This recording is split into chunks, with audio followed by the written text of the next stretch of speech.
Welcome to Urban Toolworks again, and today we want to tell you about flattening your stones that you sharpen blades with.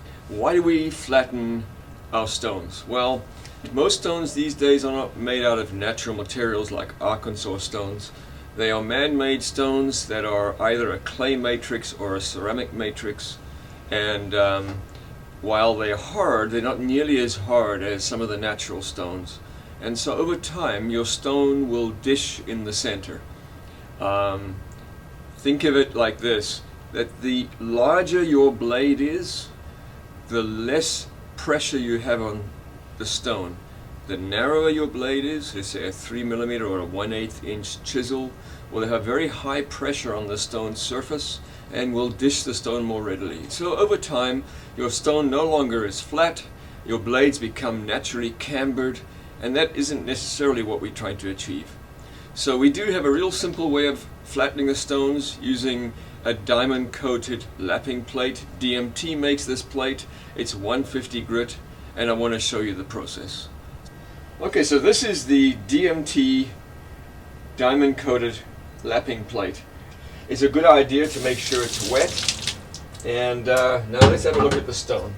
So over time, your stone will start looking like this, normally bright yellow, and then as it gets used more, you get more and more abraded particles of metal on the stone, and that's this black that you see here.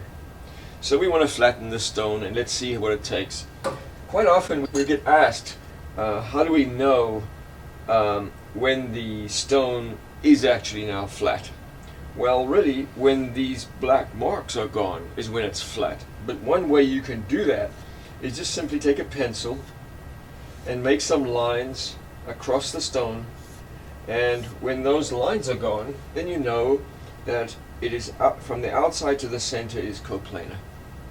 So let's go. I'll let some water run, and I start on the fine side and simply rub the stone over the diamond plate a few times, and you'll see your lines now are almost gone. I like to turn the stone around every few passes so that I don't end up making the stone tapered. And there's a point in time when you have diminishing returns, because for instance this little bit of low spot there and that little bit of low spot there really doesn't need to be removed. That'll be good enough. But if you felt that your OCD is out of control, feel free to go ahead and flatten until it's done. Notice the sound. The sound is very different when we're flattening an 8,000 grit surface. Now we're going to the 1,000 grit surface. Listen to the difference. It's a much coarser matrix, and there you go, it's flat.